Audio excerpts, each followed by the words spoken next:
Bonjour, bienvenue à LVA TV. Nous recevons Yves-François Blanchette. Nous sommes quasiment en campagne fédérale, on pourrait dire. La LVA TV vous a habitué dans les derniers mois en fait, à une campagne provinciale, puisque nous avions reçu la grande majorité des chefs pour la campagne provinciale. Yves-François Blanchette, on profite de votre passage à Québec pour s'entretenir avec vous, évidemment essentiellement sur des thèmes d'agriculture. Peut-être première question avant d'entrer dans l'agriculture en tant que telle. Vous êtes un homme de plusieurs vies. Vous avez été manager d'Éric Lapointe, vous avez été ministre de l'Environnement, vous avez été député, vous avez été chroniqueur à RDI. Quelle est la plus belle vie pour l'instant? La combinaison de tout ça, je vous dirais, j'ai la chance, en effet, d'avoir été longtemps dans le milieu de la musique, milieu de la culture, milieu des arts. En fait, j'ai commencé un peu en politique, dans l'environnement de M. Parizeau. J'étais un employé de la permanence du Parti québécois. Je suis passé à la musique ensuite pendant un peu moins de 20 ans, avant de retourner comme candidat puis député de Drummond, puis de Johnson, un bref moment comme ministre et une transition dans le monde des médias. J'étais chanceux parce que dans une période où le métier d'intervenant dans les médias, que ce soit comme journaliste ou comme chroniqueur, c'est un peu difficile parce qu'il coupe forcément, parce que l'assiette publicitaire est toute petite, parce qu'elle est volée par les Américains essentiellement. J'ai été chanceux de faire ça pendant plusieurs années. Bon, et là, me voilà de retour dans le ring. On reviendra tout à l'heure sur votre rôle de député, entre autres, puisque vous êtes dans la circonscription de M. Lamontagne, en fait. J'ai été député, qui est ministre de l'Agriculture aujourd'hui. Qui est ministre de l'Agriculture, en effet. C'est la circonscription à peu près idéale pour ça, parce qu'il y a une grande partie qui est la MRC d'Acton, qui est presque totalement agricole, et c'est très intéressant pour comprendre la dynamique de ce milieu-là. Mais dans le cadre de votre rôle au fédéral, qui s'en vient en fait, ce qu'on aimerait comprendre, première chose, le Parti québécois, les souverainistes ont vécu une grosse défaite le 1er octobre dernier. Est-ce que vous analysez ça comme une possibilité que ce soit un sursaut nationaliste aux élections fédérales, ou vous dites non, finalement, on est tombé au 6e sous-sol? Je suis assez peu adepte des théories. Parfois des théories de remplissage. On s'est gaussé pendant de nombreuses années où on s'est gargarisé d'une grande théorie. Ah, quand c'est fort à Québec, c'est faible à Ottawa. Puis quand c'est fort à Ottawa, c'est faible à Québec. Il y a possiblement beaucoup d'autres facteurs. Il n'y a pas un échantillonnage de 75 campagnes électorales. Il y a possiblement beaucoup d'autres facteurs. Mais présentement, les deux formations politiques sont à peu près au plus bas de ce qu'elles ont connu. Même si depuis quelques semaines, le Bloc québécois semble être sur la lancée d'un retour significatif qui nous met déjà bon deuxième chez les francophones au Québec. Et c'est notre responsabilité à nous d'être digne de ça, d'être à la hauteur de ça, de présenter une offre politique où les gens de l'ensemble du Québec, des régions du Québec, vont se reconnaître. Peut-être qu'il fallait passer par là pour revenir en force. Pour renaître. Oui, ben on n'est pas complètement disparu. J'éviterai de parler de renaissance pour ma part, mais l'examen de conscience qu'un mouvement qui était peut-être devenu un peu institutionnel, cet examen de conscience-là s'avère pertinent aujourd'hui et peut-être qu'en effet, l'ensemble du mouvement souverainiste va réapprendre à travailler comme quelque chose de cohérent et de solidaire. Alors, pour qu'il y ait pour qu'il y ait un sursaut, il faut qu'il y ait des réponses à des problématiques. Oui. Dans le monde agricole, une problématique importante au niveau fédéral, vous l'avez sûrement suivi, c'est tout l'affaiblissement de la gestion de l'offre. C'est en fait les producteurs laitiers qui ont souffert donc, de toutes ces ententes internationales. C'est les producteurs laitiers qui se sont plaints du dernier guide alimentaire. Quelles seraient les réponses du Bloc par rapport à ces inquiétudes, notamment aussi à ces compensations qui avaient été promises déjà par Harper et qui tardent à venir? En fait, je vais y aller d'abord très général, en quelques secondes. De façon générale, je pense que les agriculteurs du Québec seraient mieux servis s'il n'y avait que la juridiction du Québec qui est sensible à leurs intérêts, qui gérait l'agriculture. Ça, c'est le. Sauf que la gestion de l'offre est fédérale. Oui, mais ça, c'est le bout souverainiste. Moi, le fédéral, pour moi, est à bien des égards un corps étranger qui ne nous sert pas. Maintenant, le Bloc québécois n'assumera pas le pouvoir à Ottawa. Donc, notre travail, c'est de porter les intérêts du Québec dans ce Parlement-là qui, systématiquement, notamment en agriculture, semble prendre des décisions qui non seulement ne sont pas favorables au Québec, mais dans lesquelles le Québec devient un token de négociation. On sait que c'est à l'initiative même de la ministre Freeland que dans la dernière négociation de libre-échange avec les Américains, la gestion de l'offre a été mise sur la table, manifestement dans le but de protéger le pouvoir de négociation du Canada pour l'automobile de l'Ontario, qui d'ailleurs allait nous faire perdre, nous, aux Québécois, des centaines de millions de dollars sur des prêts que les grands fabricants automobiles ne rembourseront jamais. Et pour aller chercher cette protection pour l'automobile de l'Ontario, on a mis encore une fois 3,6, je pense, % de la gestion de l'offre sur la table face aux Américains. Puis c'est un peu comme la grenouille dans l'eau chaude. La température de l'eau monte, monte, monte. Elle s'en rend pas trop compte jusqu'au moment où elle réalise que c'est trop chaud. 8,4 % de la gestion de l'offre a été sacrifiée dans 3 ententes commerciales différentes.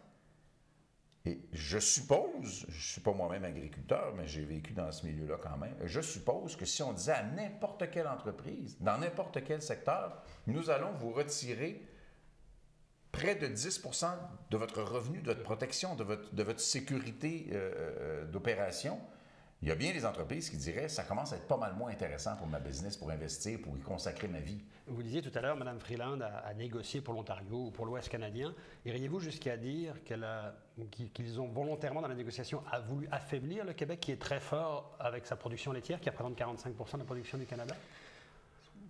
Ce serait une accusation assez grave que d'aller parler d'un affaiblissement volontaire.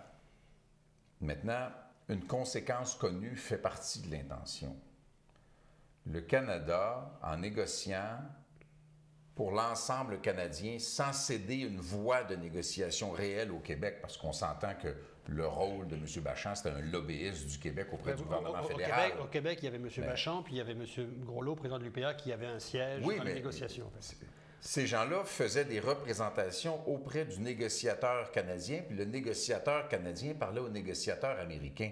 C'est une entourloupette que d'avoir fait accroire aux Québécois que qui que ce soit autour de la table participait à la négociation sous prétexte qu'il était assis à la chaise en arrière et qu'il pouvait essayer de glisser un papier au négociateur. Donc, ce n'est pas un rôle de négociation. Donc votre lecture, c'est un lobby. Votre lecture, c'est que M. Bachand et M. Groslo, qui sont les 2 Québécois qu'on a vus, en fait, étaient finalement Je suis convaincu que si M. Groslo avait été assis à la table à côté d'un négociateur canadien quelconque, il y a des choses qui se seraient passées de façon très différente et qu'il n'aurait pas accepté que la gestion de l'offre de l'industrie laitière québécoise soit jetée sur la table pour aller protéger des avantages pour l'industrie automobile canadienne. Jamais il aurait accepté ça. Évidemment, il suffit de l'écouter aujourd'hui pour le comprendre. C'est toute la différence, mais les Québécois ont trop souvent acheté des faux semblants de ce type-là. Les provinces ne négocient pas de traités internationaux. C'est le Canada qui le fait et elles peuvent faire des représentations auprès du Canada. Et on voit bien le résultat lorsqu'on n'a que des représentations auprès du Canada. Mais dans ce cadre-là, vous laissez entendre finalement que la représentation québécoise a été mal faite. Est-ce à dire que le siège, mal fait dans le sens qu'ils n'avaient pas accès à la négociation? Il n'y avait pas de chaises québécoises autour de la table. Je fais la comparaison. Est-ce à dire que les chaises québécoises qui n'étaient pas autour de la table, même s'ils avaient annoncé une présence du président de l'UPA en fait dans le pool proche de Mme Freeland, est-ce à dire que c'était un piège quasiment que le fédéral a tendu au Québec? En fait, c'est l'espace que le fédéral est prêt à offrir à des fins purement politiques aux gens du Québec. C'était ça. Il y a des gens qui m'ont dit à répétition, oui, mais le Québec n'aurait pas fait mieux parce qu'on est juste 8 millions, fait qu'on n'aurait pas fait le poids autour de la table. Mais que le Québec soit une province canadienne ou que le Québec soit un pays souverain, c'est le même 8,4 millions de personnes. Sauf que le même 8,4 millions de personnes auraient été autour de la table et n'auraient pas accepté qu'un enjeu aussi crucial que la gestion de l'offre pour l'industrie québécoise ait été sacrifié pour l'Ontario. Si on avait dû faire des compromis, on l'aurait fait nous-mêmes, à notre façon, selon nos intérêts. Mais c'est rendu systématique que les intérêts et les ressources du Québec, parce que nous, on est devenu un peu tolérant, peut-être bonasse par rapport à ça. On regarde l'argent du Québec s'en est dans le pétrole de l'Ouest, la gestion de l'offre est sacrifiée pour l'industrie automobile, nos industries culturelles rendues dans une position absolument non compétitive par rapport aux géants américains.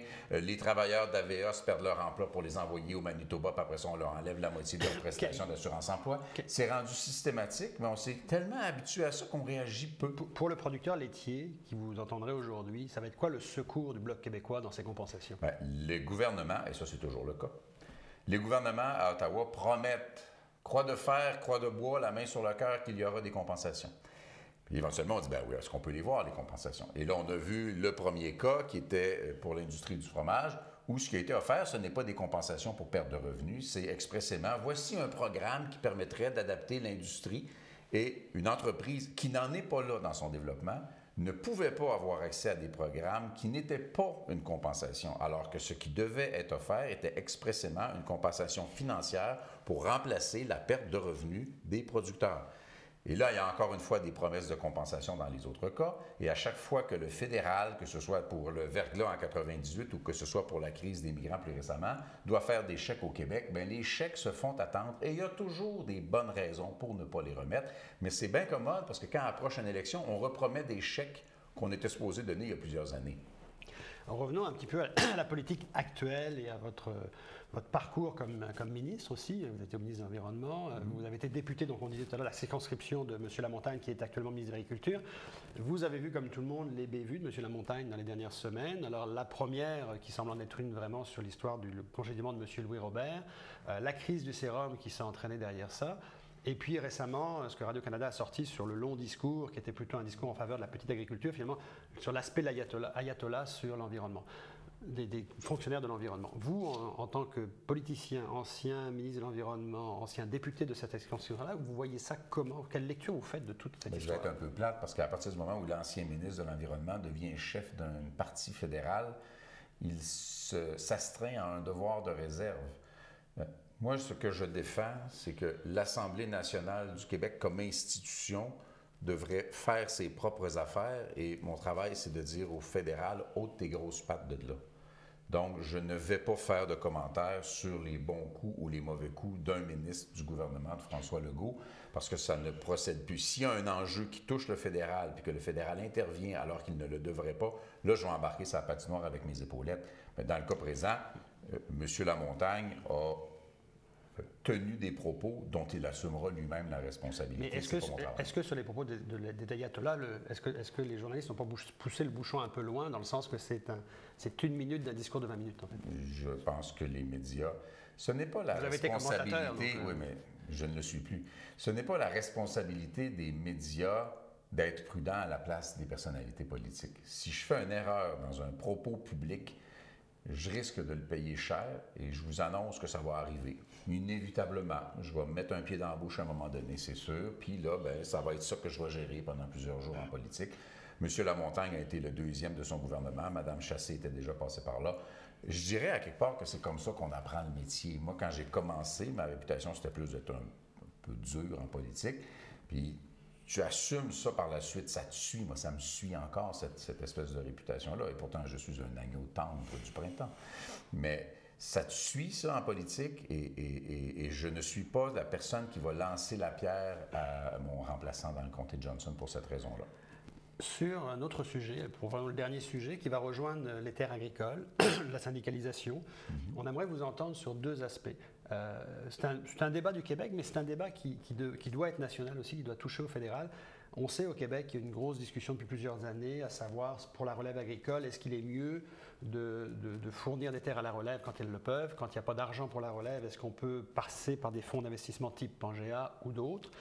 Est-ce qu'on peut, comme le Fonds d'action CSN et l'UPA s'y préparent, préparer un projet d'achat de terres pour les louer ensuite? Est-ce que c'est mieux de louer? C'est mieux que ce soit des fonds d'investissement avec un syndicat qui achète et qui loue des terres, ou c'est mieux que les propriétaires s'associent avec Pangea ou d'autres pour acheter? Comment vous voyez ça? Comment ça se passe? Le modèle agricole québécois a été construit et est encore basé sur de plus petites exploitations, entreprises, à caractère familial. Ça nous a menés là où nous sommes aujourd'hui avec quelque chose qui assure une qualité de produits, une sécurité de produits, en particulier dans l'industrie laitière, parce qu'elle est beaucoup dans l'actualité. Et moi, j'aurais de la peine à ce qu'on renonce à ce modèle-là. J'aurais de la peine à ce que l'univers agricole auquel on est attaché devienne simplement un jeton dans un univers purement financier avec quelqu'un qui est essentiellement un métayer sur sa propre terre. Moi, ça me ferait beaucoup de peine. Et comment on fait pour éviter ça? C'est essentiellement par la facilitation, accès à du capital patient, du capital de risque, accès à une forme de crédit, élargissement de la notion de transmission familiale. Il y a un paquet de mesures. Il y a un soutien plus, comment dire, prévisible et durable en matière d'assurance parce qu'on est vulnérable dans le milieu agricole. Il y a plein de raisons ou de manières de donner un sentiment de sécurité à des jeunes qui veulent reprendre l'exploitation familiale sans avoir l'impression qu'ils sont à plus ou moins court terme condamnés à l'échec à cause de l'insécurité. Et je ne suis pas de ceux qui pensent qu'il faut confier nos terres à de larges propriétaires qui vont laisser d'autres gens les exploiter parce que eux, au fond, ce qu'ils veulent, c'est augmenter la valeur de leurs actifs. Et augmenter la valeur de leurs actifs, ça ne sert pas le modèle agricole québécois. Dans ce dossier-là, ça polarise beaucoup, comme beaucoup de sujets au Québec. Il y a les gens comme Québec solidaire, qui est venu récemment ici, la critique agricole de Québec solidaire, qui dit qu'il faut faire attention en Abitibi, les Chinois se préparent, ils arrivent. Bon, c'est une perception. À l'autre bout du spectre, il y a des gens comme Sylvain Charlebois, l'expert en agroalimentaire, qui dit finalement, ce n'est pas le monde de Pangea, les fonds d'investissement qui sont dangereux, c'est bien plus les propriétaires laitiers, justement, qui sont sous gestion de l'offre, qui ont tellement d'argent qu'ils achètent des terres, c'est eux qui font monter la terre. Elle est où la solution si finalement, si ce n'est pas les Chinois vraiment, si ce n'est pas vraiment Pangea, est-ce que c'est simplement les producteurs qui sont le problème? Tant que l'État ne favorisera pas par des mesures conviviales, cohérentes et faciles d'accès, la pure et simple transmission d'une entreprise familiale par nature aux plus jeunes, avec une protection dans les traités de négociation, dans les traités de commerce international, ce dans quoi on n'est pas très bon à date, tant que l'État n'assurera pas ça, que ce soit d'autres exploitants agricoles riches qui achètent le voisin, j'en ai connu, il y en avait dans la circonscription de Johnson d'ailleurs, que ce soit des propriétaires étrangers, quoique parfois la notion des Chinois qui achètent des terres, ça semble un peu exagéré parce que c'est payant au niveau médiatique, ou que ce soit des entreprises comme Pangea.